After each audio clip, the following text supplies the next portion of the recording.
आज के लेक्चर में हम डिस्कस करेंगे expected values of random variables या मैथमेटिकल एक्सपेक्टेशन। तो सबसे पहले हम देखते हैं मैथमेटिकल एक्सपेक्टेशन क्या होता है। मान लीजिए आपके पास कोई डिस्क्रीट रैंडम वेरिएबल है x, ठीक है, which can assume the values x1 x2 xn। तो मैं यहाँ लिख देती हूँ suppose we have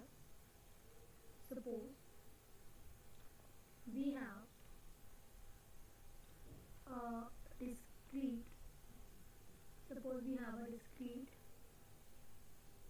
random variable x, ठीक है। अब ये जो x है it can assume any value, ठीक है।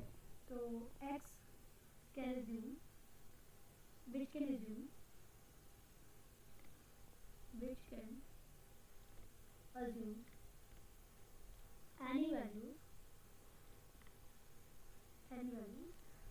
x1 x2 to xn, और इनकी कुछ अपनी प्रोबेबिलिटीज है। हर रैंडम वेरिएबल की अपनी प्रोबेबिलिटी होगी उसके होने की। तो with their respective probabilities,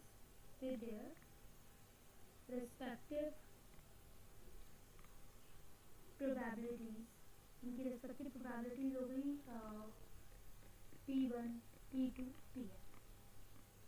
हमारे पास एक रैंडम वेरिएबल है x की अपनी कुछ वैल्यूज हैं x1 x2 up to xn, उनकी कुछ रेस्पेक्टिव प्रोबेबिलिटीज हैं p1 p2 pn, ठीक है। अब हमें और सारी प्रोबेबिलिटीज का सम 1 होता है, ये हमें पता ही है। वेयर, ये भी हम लिख देते हैं, where p1 plus p2 plus up to pn is equal to 1, ये हमें सबको पता ही।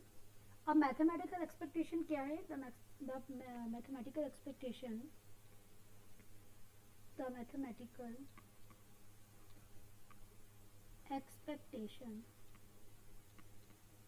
Of variable x।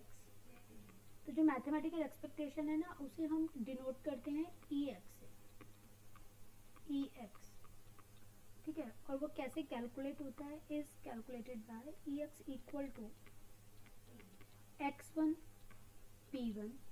Her random variable को उसकी प्रोबेबिलिटी से प्रोडक्ट करना है, फिर उनका सम करना है। तो x1 p1 x2 p2 ऐसे करते करते xn pn, ठीक है। तो ये इसको हम ऐसे भी लिख सकते हैं sigma P I X I I is equal to 1 to n। तो ये एक्सपेक्टेशन, मैथमेटिकल एक्सपेक्टेशन है वेरिएबल x की। ऐसे ही अगर हमें x की पावर r की मैथमेटिकल एक्सपेक्टेशन कैलकुलेट करनी है तो वो भी हम ऐसे कर सकते हैं ई एक्स की power r is equal to, तो वो प्लस x पे पावर्स आ जाएंगी p1 x1 r p2 x2 r, ऐसे करते करते pn xn की पावर r, इस तरह से। तो ये समेशन में आ जाएगा pi xi r i is equal to 1 to n। तो ये मैथमेटिकल एक्सपेक्टेशन हो गई variable x raise to the power r की, ठीक है। इसी तरीके से अगर हमें मैथमेटिकल एक्सपेक्टेशन कैलकुलेट करनी है x माइनस x बार की पावर r की, तो फिर इसका फॉर्मूला बनेगा P I X I minus X bar की पावर आर। जिसका भी मैथमेटिकल एक्सपेक्टेशन निकालना है बेसिकली उसकी उसी प्रोबेबिलिटी से प्रोडक्ट करनी है, ठीक। तो ये मैथमेटिकल एक्सपेक्टेशन का फॉर्मूला है। तो मैथमेटिकल एक्सपेक्टेशन जैसे अभी ई एक्स मैंने लिखा, जैसे मैंने ई एक्स लिखा, तो ई एक्स का फॉर्मूला क्या बन के आया? समेशन पी आई एक्स आई। तो बेसिकली जो ई एक्स है वो रिप्रेजेंट करती है मीन को, रिप्रेजेंट्स मीन। ऐसे ही अगर मुझे वेरिएंस कैलकुलेट करना है, म्यू2 कैलकुलेट करना है या वेरिएंस कैलकुलेट करना है, तो फिर वो होगा E X square, expected value of X square minus E X का होल स्क्वायर। ये तो डिस्क्रीट रैंडम वेरिएबल्स के लिए एक्सपेक्टेड वैल्यू हुई। अगर x हमारा कंटिन्यूस रैंडम वेरिएबल है, if x is a continuous random variable, तो उस केस में हम कैसे निकालेंगे इसको?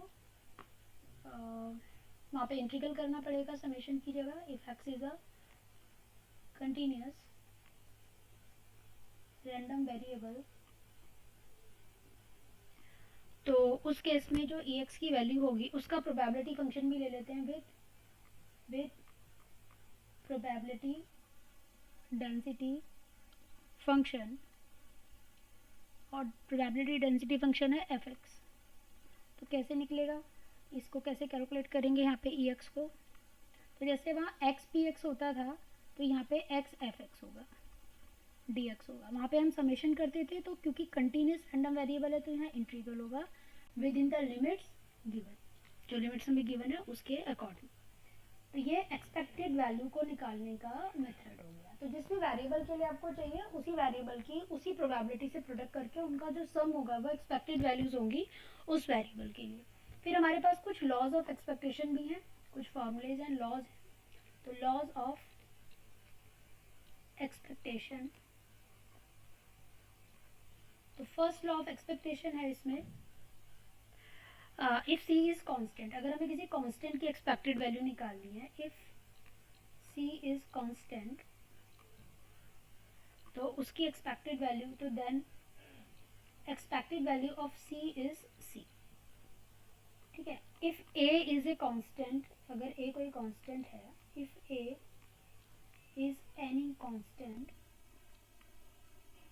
और ए हमारे पास कैसा है ई ए एक्स, तो यहाँ पे इस तरह से निकलेगा ए ई एक्स, कॉन्स्टेंट बाहर आ जाएगा, बस वेरिएबल के लिए करना है, समेशन से बाहर आ जाएगा क्योंकि समेशन तो डिफाइन नहीं होगा ए के लिए, या हम इंटीग्रल कर रहे होंगे तो इंटीग्रल से ए बाहर आ जाएगा। तो वो ये फॉर्मूला है। अगर आपके पास दो वेरिएबल के एडिशन या सब्ट्रैक्शन का एक्सपेक्टेड वैल्यू आपको कैलकुलेट करना है तो वो बनेगा ई एक्स, अलग अलग करके भी आप ऐड और सब्ट्रैक्ट कर सकते हैं, बेसिकली ये समझाना था इसमें। और अगर प्रोडक्ट का आप एक्सपेक्टेड वैल्यू ले रहे हैं दो वेरिएबल्स की प्रोडक्ट का, तो भी आप उनकी एक्सपेक्टेड वैल्यू का प्रोडक्ट ले सकते हैं।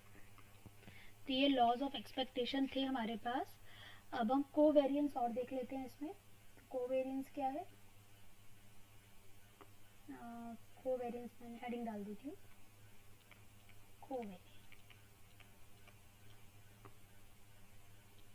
अगर x और y टू वेरिएबल्स हैं with respective expected value x and y, ठीक है, अगर हमारे पास दो वेरिएबल हैं x and y, if x and y are two variables,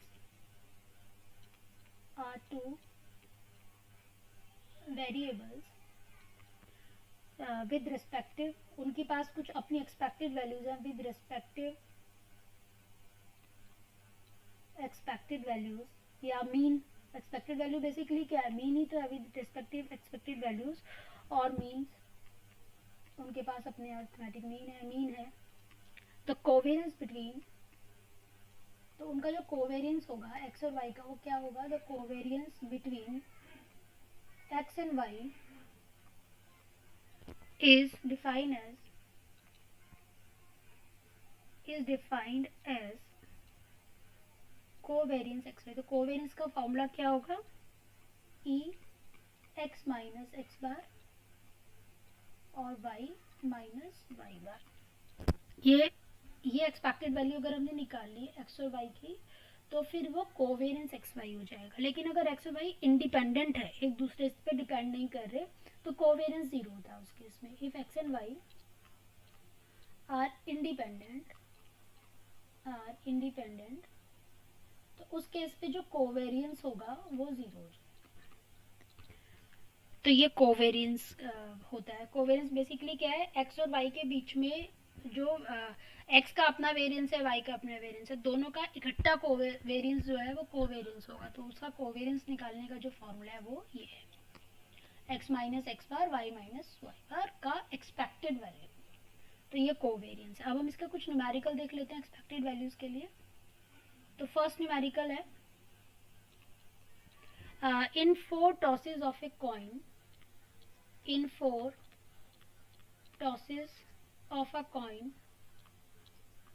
in 4 tosses of a coin, let x be the numbers of head, x be the numbers of head, calculate the expected value of x, calculate the expected values of x। हमें x की expected values निकालनी है और question क्या है कि हमने 4 coin को टॉस किया और x हमारा नंबर ऑफ हेड है। तो पहले हम एक इसका पीएम डिस्ट्रीब्यूशन फंक्शन बना लेते हैं। अगर हम 4 कॉइन्स को टॉस कर रहे हैं तो नंबर ऑफ हेड्स कितने हो सकते हैं? नंबर ऑफ हेड्स, तो जो x है ना, let x denotes the number of head, number of heads is denoted by x, variable x। और x पे क्या क्या वैल्यू एज्यूम कर सकता है? x 0 भी हो सकता है। भाई आपने 4 कॉइन टॉस किया और एक भी हेड नहीं आया, या 1 हेड आया, या 2 हेड आया, है ना, 1 हेड आया, 2 हेड आया, 3 आया, या मैक्सिमम 4 हेड्स आएंगे। ठीक, तो x की वैल्यूज़ तो हमारे पास आ गई, x की वैल्यूज़ हमारे पास आ गई 0, 1, 2, 3, 4। अब इनकी प्रोबेबिलिटीज़ क्या होंगी? तो आप प्रोबेबिलिटी कैसे कैलकुलेट करेंगे? 4 कॉइन की टॉस करने पे 0 हेड आने की प्रोबेबिलिटी, तो इसको हम बाइनोमियल डिस्ट्रीब्यूशन से भी कैलकुलेट कर सकते हैं। तो हमने 4 कॉइन को टॉस किया, 4 कॉइन को टॉस किया, 0 हेड आने की प्रोबेबिलिटी, तो हेड आने की प्रोबेबिलिटी 1 होगी, हेड आने की जो प्रोबेबिलिटी होगी वो 1/2 होगी, और हेड ना आने की प्रोबेबिलिटी, टेल की प्रोबेबिलिटी भी 1/2 होगी। तो 4 - 0 बाइनरी डिस्ट्रीब्यूशन का फॉर्मूला होता है ये। तो इसको जब हम सॉल्व करेंगे तो ये आएगा हमारे पास 1/16। या फिर आप इसको ऐसे भी सॉल्व कर सकते हैं, इसी से कर लीजिए बाइनरी डिस्ट्रीब्यूशन से। फिर हमने एक हेड आने की प्रोबेबिलिटी निकाली, तो 1/2 की पावर 1 और 1/2 की पावर 3 हो जाएगा। तो ये हमारे पास आएगा 4/16। ऐसे हम फिर यहाँ पे 2 करके निकाल लेंगे, फॉर्मूले में r को या x को 2 रख लेंगे, तो 6/16, फिर 4/16 और फिर लास्ट में 1/16। तो ये हमारे पास जो है नंबर ऑफ हेड्स आ गए और उनकी प्रोबेबिलिटीज आ गई। अब हमें एक्सपेक्टेड वैल्यूज निकालनी है। तो एक्सपेक्टेड वैल्यूज का क्या फार्मूला होता है? एक्सपेक्टेड वैल्यू का फार्मूला क्या था? एक्स पी एक्स की जो प्रोबेबिलिटीज हैं उन्हीं के एक्स के साथ प्रोडक्ट करना है। तो 0 into 1/16, 1 into 4/16, 2 into 6/16, 3 into 4/16, 4 into 1/16। तो 1 प्लस 4 प्लस 12 प्लस 12 प्लस 4/16। तो ये हमारे पास आ गया 32/16 इज इक्वल टू 2। तो एक्सपेक्टेड वैल्यूज आ गई 2, मीन आ गया 2। एक और क्वेश्चन ले लेते हैं।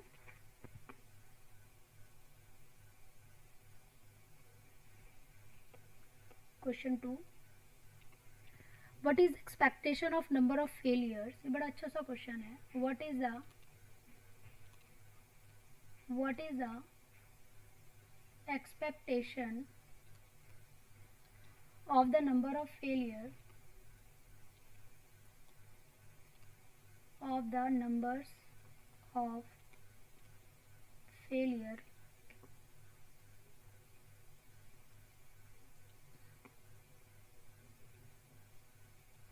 of the number of failures preceding the first success, preceding, बड़ा अच्छा सा क्वेश्चन है, इसको पढ़ते जाइए, मैं लिख रही हूँ। preceding the first success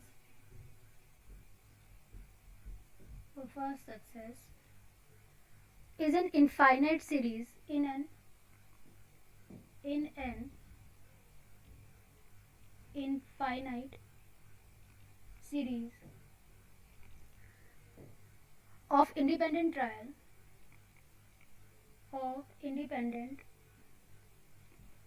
trial with constant probability p of success, with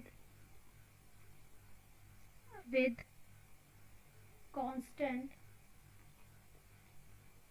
probability p of success in a trial, p of success in trial।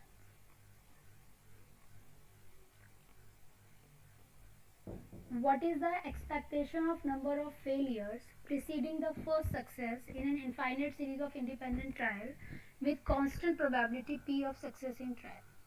ठीक है, क्वेश्चन क्या है,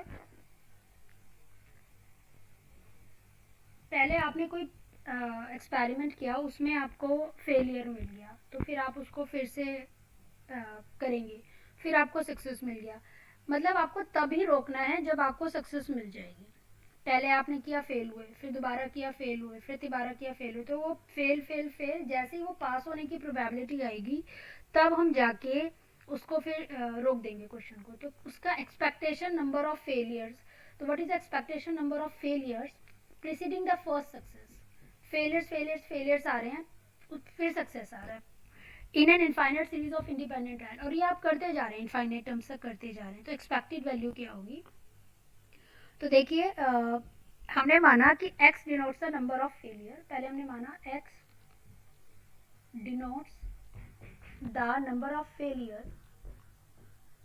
x denotes the number of failure, x हमारा number of failure को denote करता है preceding the first success, preceding the first success. ठीक, we find x takes value, तो x क्या क्या वैल्यू ले सकता है, we find x takes values, भाई या तो आप एक बार भी फेल नहीं हुए, x की वैल्यूज 0 हो जाएंगी, या आप एक बार फेल हुए, या आप 2 बार फेल हुए, 3 बार हुए, 4 बार हुए, एंड सो ऑन, इनफाइनाइट तक जाना है। तो प्रोबेबिलिटी लिख लेते हैं, अगर आप एक भी, तो ये x जो है वो कितनी सारी वैल्यूज को ले सकता है, x टेक्स वैल्यू 0, भाई आप 0 बार फेल हुए, आप फिर 1 टाइम फेल हुए, 2 टाइम फेल हुए, 3 टाइम, 4 टाइम, इनफाइनाइट टर्म्स तक हम ले लेते हैं। अब इनकी प्रोबेबिलिटीज को लिख लेते हैं यहाँ पे, प्रोबेबिलिटीज। तो पहली प्रोबेबिलिटी क्या है, आप एक बार भी फेल नहीं हुए तो आप पास हो गए, प्रोबेबिलिटी पी हो गई। अगर आप एक बार फेल हुए तो पहली बार में आप फेल हुए 1 माइनस पी, फिर आप दूसरे ट्रायल पे पास हुए, है ना, फिर तो ये क्यू पी हो गया। अगर आप 2 बार फेल हुए तो 1 माइनस पी, 1 माइनस पी, फिर आप पास हुए, तो क्यू स्क्वायर पी। 3 बार अगर ऐसा हुआ तो 1 minus P, 1 minus P, 1 minus P, और फिर आप पास हुए, तो क्यू क्यू पी। इस तरह से ये बनता जाएगा, 4 टाइम्स के लिए बन जाएगा क्यू की पावर 4 पी, ठीक है, एंड सो ऑन। अब हमें एक्सपेक्टेड वैल्यूज निकालनी है, तो एक्सपेक्टेड वैल्यूज का फार्मूला क्या है, variable into multiply by there probabilities. तो ई एक्स हो गया हमारे पास 0 into P 0, 1 into Q P,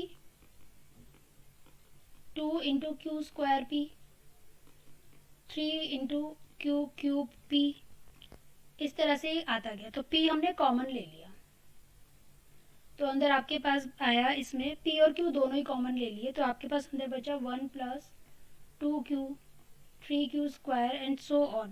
तो ये बाइनोमियल का फॉर्मूला बन गया P Q is equal to 1 minus Q की पावर माइनस 2, और हम इसको पावर को नीचे ले जाएंगे तो पी क्यू, और 1 माइनस क्यू पी होता है तो पी स्क्वायर हो गया, पी से पी कैंसिल हो गया, तो एक्सपेक्टेड वैल्यूज आ गई क्यू बाय पी। तो ये एक्सपेक्टेशन के क्वेश्चन थे, सिंपल छोटे क्वेश्चन हैं, आप इनको और भी अच्छे से प्रैक्टिस करें।